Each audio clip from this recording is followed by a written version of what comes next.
Hello, my viewer. This is Health Now Show with me, Jane Kariuki. I am a counseling psychologist, and I want to take this opportunity to welcome each and every one of you, and especially those who have not been with us on this show. This show, we talk about our issues touching on our health, our physical health, and our mental health. And we bring in different professionals that are coming to talk about it, different people, different experiences, so that we can be able to be of help and add value to your life in terms of your health. This show is partnering with Specialist Doctors Plaza in Kiambu Town, that they are looking at matters health. And if you have any question pertaining to your health, your medical health, your physical health, the number is on the screen, and we'll be able to reach out to them, and you will get help. If you'd want to get to see a counseling psychologist, our number will also be on the screen, and so that you can be able to reach out to them, ask a question, book an appointment, and we'll be able to work with you. We are also on Facebook, Health Now Show with Jane Kariuki, and also on YouTube, Health Now Show with Jane Kariuki. I welcome you once again. Have you ever thought about teenagers? Have you ever thought about how they feed? You are a parent there, and you have adolescents, or the teenagers as we call them. How do they feed? Do they feed right? Do they feed? What are their feeding habits? And that is what we are going to talk about today. We are going to talk about nutrition among the teenagers. What is this good nutrition? What is bad nutrition? What are the effects of poor nutrition? How does it affect our teenagers in terms of their day-to-day lives, in terms of their school, in terms of their social well-being, their body image, and many other things that may come along at this very crucial time of their lives, where the growth spurt is immense and really many changes come into it. Today, I am very happy to have one of the guests today is going to take us through this very important topic. She's Mary, and she's going to introduce herself deeper, because she has a wealth of experience and knowledge, so that we can get to know her more and then get us to start this topic. Our children are on holiday, this long holiday, and we are feeding different ways. So she has interacted with the teenagers, as she'll introduce herself, and she'll tell us why that passion to take care of these young people. And without further ado, my viewer, I want to welcome Mary. Karibu, Mary. Thank you so much.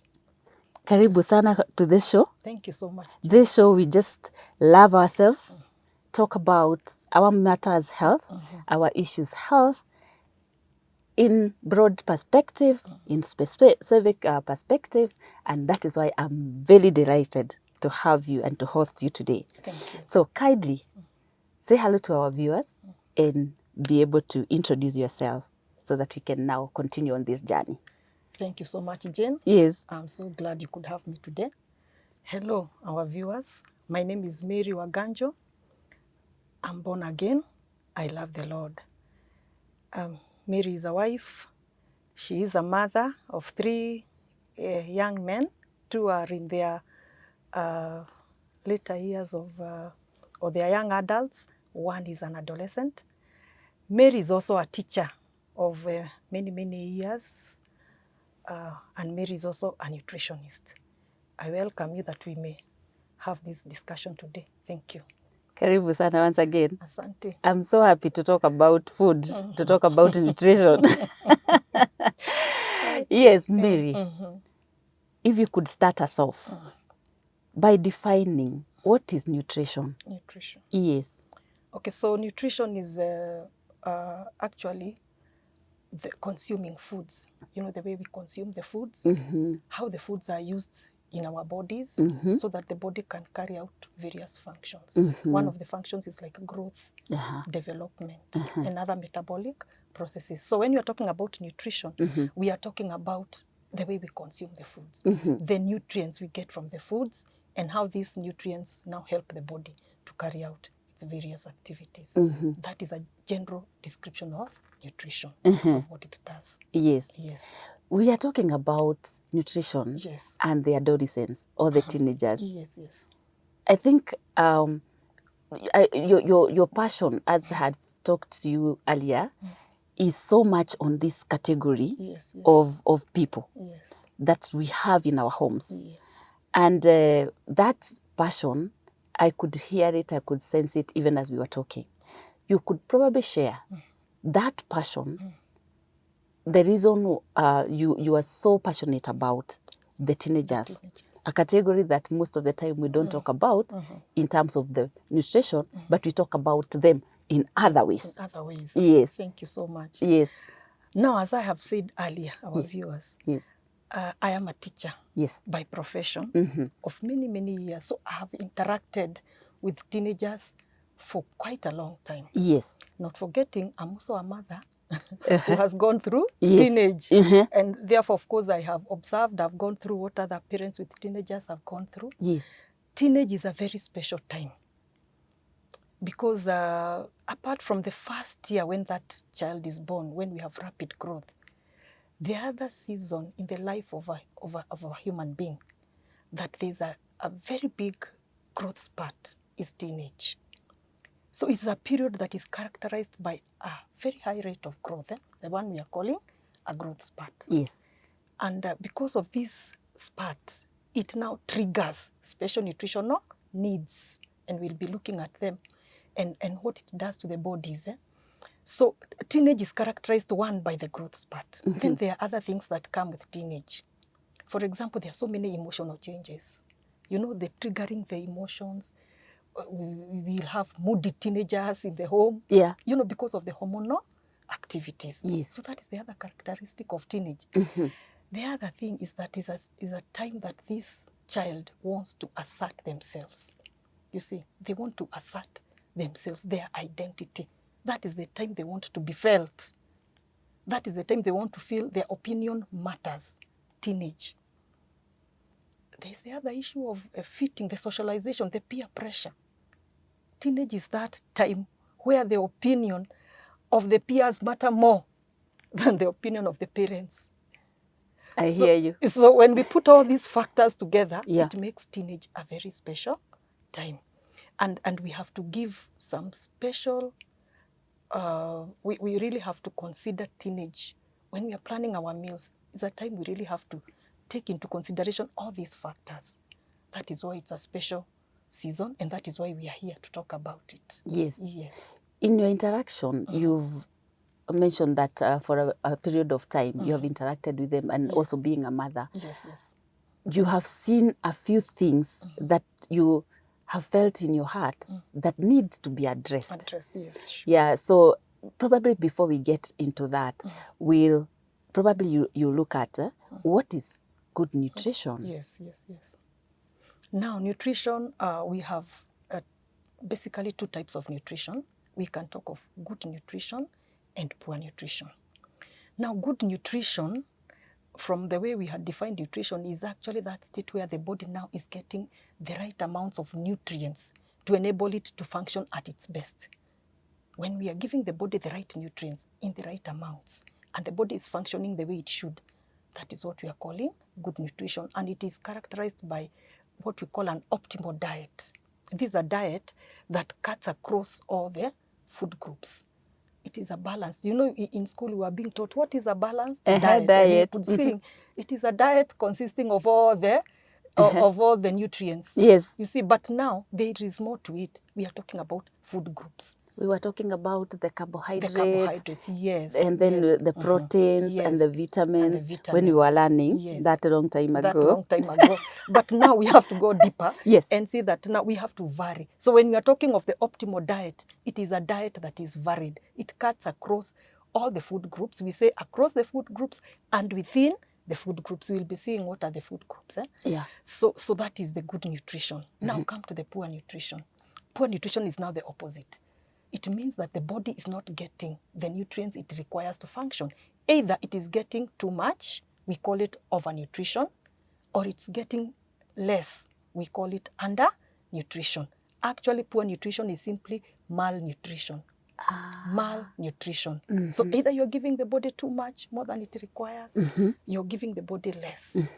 And so these are the types of the nutritions that we will be talking about.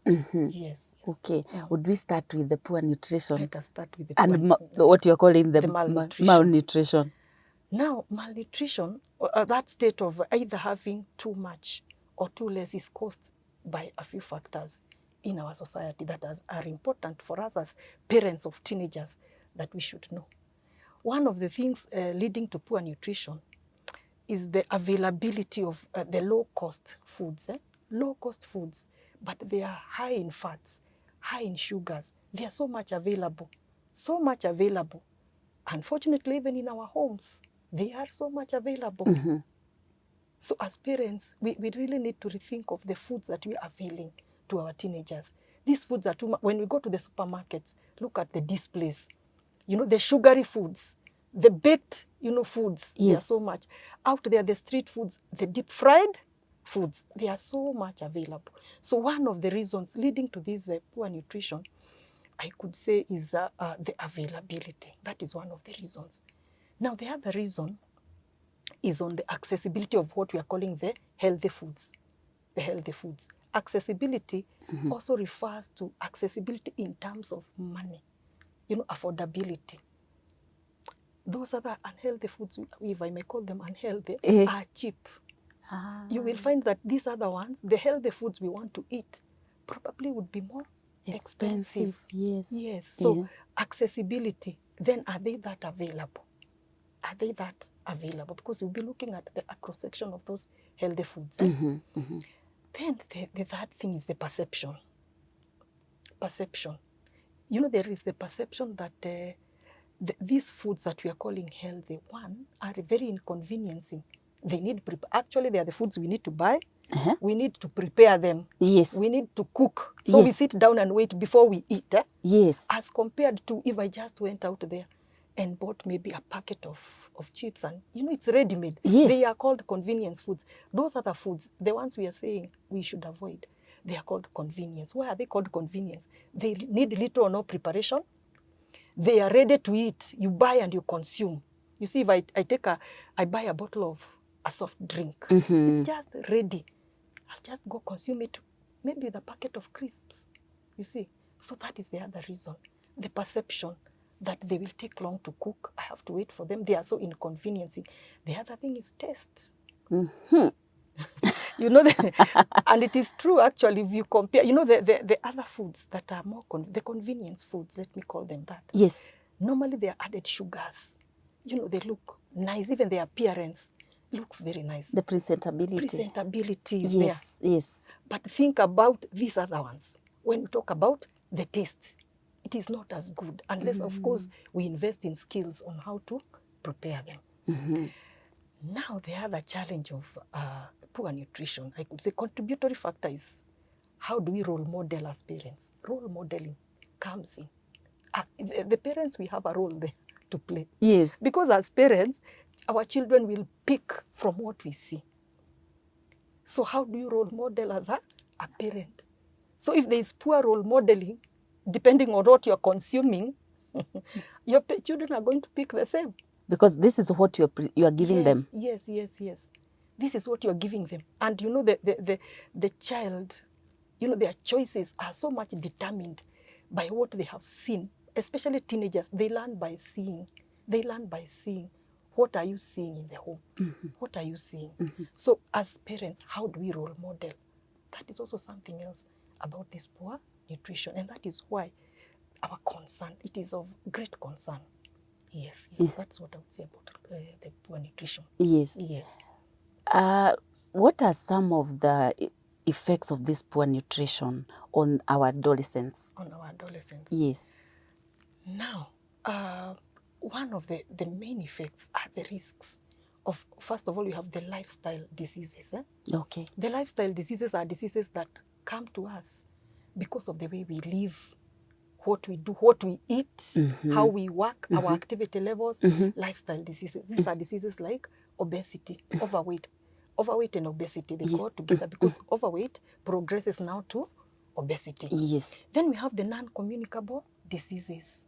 These are because some of them, these are progressive. With obesity, now we are talking of diabetes type 2. You see? We are talking of osteoarthritis that is going to develop later because of when a child is overweight, it means, and anybody else, you are putting pressure, especially on the joints.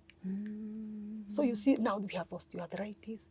Then, because of poor nutrition, because we'll be seeing that the nutrients, one of the things they do is that they fend off the illnesses. They are able to fight. Our body is able to fight diseases. Yeah. So when you have poor nutrition, the incidences of this child will keep on falling sick many, many times. Remember, also teenagers are very active, physical activity. In the process of the activity, they will get injuries. Now, with poor nutrition, one, the energy levels are low. Two, they will recover very slowly because the nutrients also help us in recovering. Yes. So all these come about. Now again, the other effects is on the self-esteem of the child.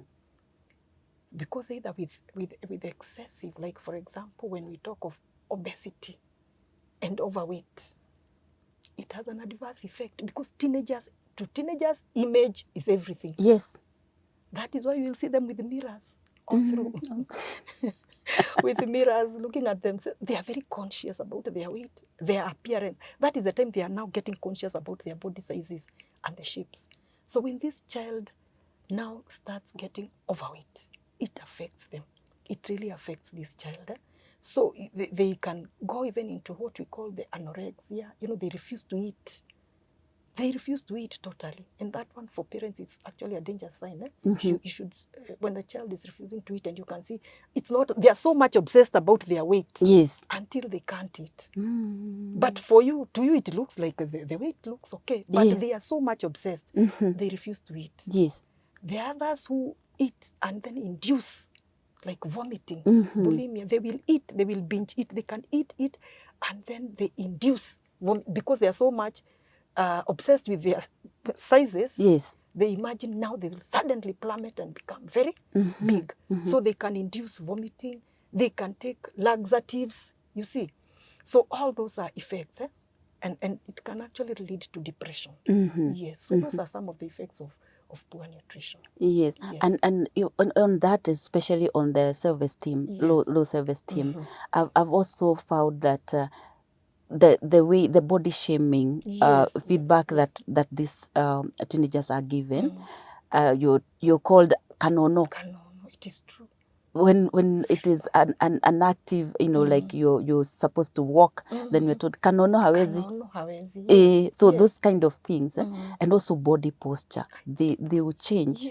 Yes. They want to hunch. You know, probably you can say something big. about that. Yeah, my observation is that, especially like being a teacher, the maturation is peak when they are around in Form 2. So you'll find that some will grow very, very big, and the others, they are early bloomers. Yes. Then they are the late bloomers. Yes. Now, the early bloomers, the bodies are so big, the busts have become big. Of course, most of it is contributed by the food these children eat, especially when they are at home like now. And then when they go to class, the others will tell them, kanono wewe, sijui nini. So they will want to hide. The others, I know of a case where there was a boy who was becoming rebellious, and he was big. And on further investigation, why are you changing? We realized that this child has been body shamed. Wengine wananiita kanono. Mm. You see, so he rebels, he's antisocial. In fact, it creates antisocial behavior. You will even find that because of that, these children will not want to socialize. You will have a family gathering, they don't want to go. Why? Because the aunties will say, oh, you have grown so big, and they are very conscious. So all these are effects. So it really works on our children's self-esteem. Yes. I'm imagining, Mary, we are in the festivities, Yes, end of yes. year festivities, and most of our parents, we take our children to our rural areas, Yes, yes, and yes. sometimes these grandparents have not seen our children for quite a while, long, probably yes. a year or something like that. And what you're talking about, like the exclamation, like yes. you've grown You've so grown big, big, yes. and then it affects them. affects So what would you like to say to the parents, To the parents. and to the And to grandparents, the grandparents. and to the neighbors? And to the neighbors. Actually, the issue is avoid commenting on the shape of the teenagers as much as possible.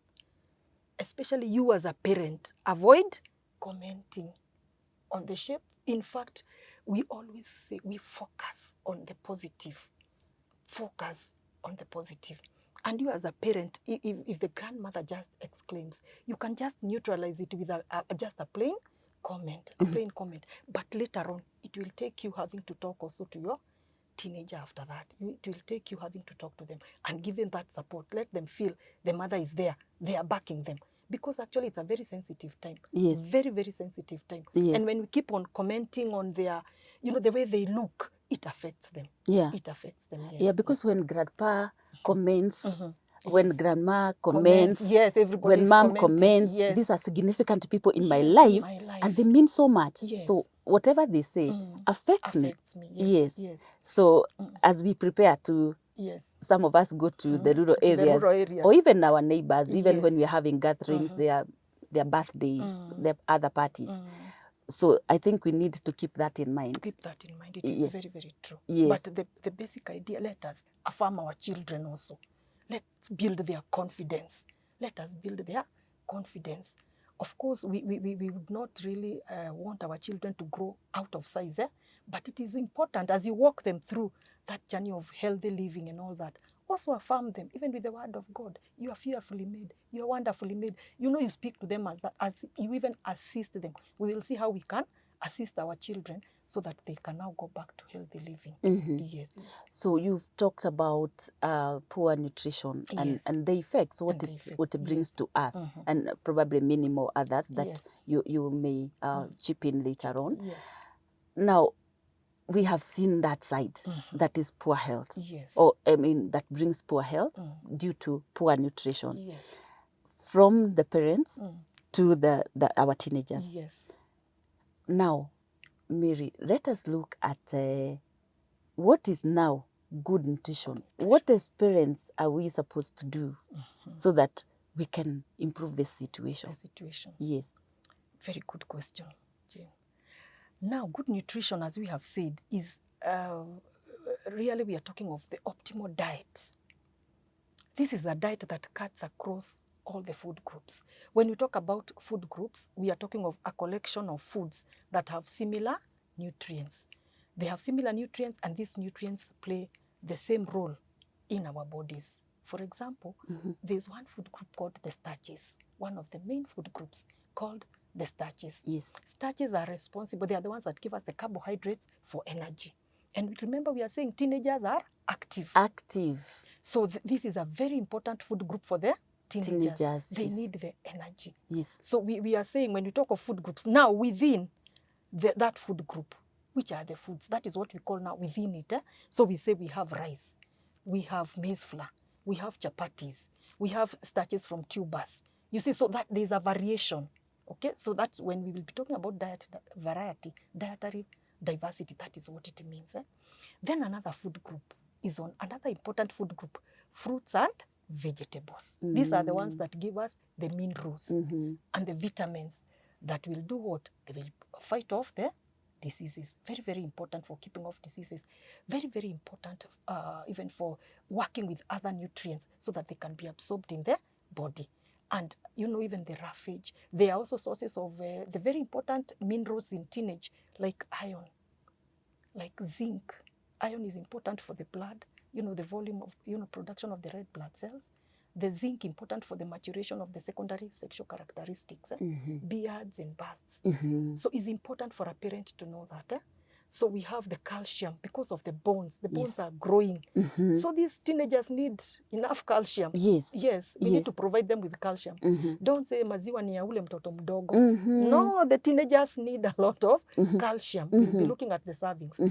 Then apart from that, now we have the milk, the dairy products. The dairy products. Before we get to the dairy products, we have the proteins. Very important for bodybuilding. Here we are talking of the meats. In this group, we have proteins and even the eggs. Now, when we talk of the meats, we are talking of what? The fish, the poultry. We have the organ meat. These are the livers, the kidneys. They give us a variety of nutrients. That is why it's important to know in this group, if today I've eaten beef, tomorrow I can eat liver. It will give me more of the iron. Another day I can eat the eggs. You see, so there's that group. Then you have the milk and the milk products. Then, of course, you have the fats and the oils. So those are the food groups. So when we're talking of an optimal diet, it should cut across. And we say for you to be healthy, to be eating well, at least 4 to 5. Have at least 4 food groups daily from morning to evening. Cut across them. It is very easy. I can see you're looking at it. It's very, very easy. Very easy to cut across the food groups. Now, the other question the parents will want to know, what about the portions? But before we go to the portion, I know there are some teenagers who have issues with the vegetables because they are like, I don't want the greens in my food. I don't want greens. And some of them will just want probably to do, if it's ugali, with meat only, and vegetables no. So probably you can touch that because I know that is an area of struggle with many parents of adolescents. Now, vegetables, we have said role model. Role model as a parent. Why? They cannot do without the vegetables. In fact, the servings, when we come to that, they need half of the plate is fruits and vegetables. When you look at a normal plate, half of it, we say, we have vegetables and we have fruits.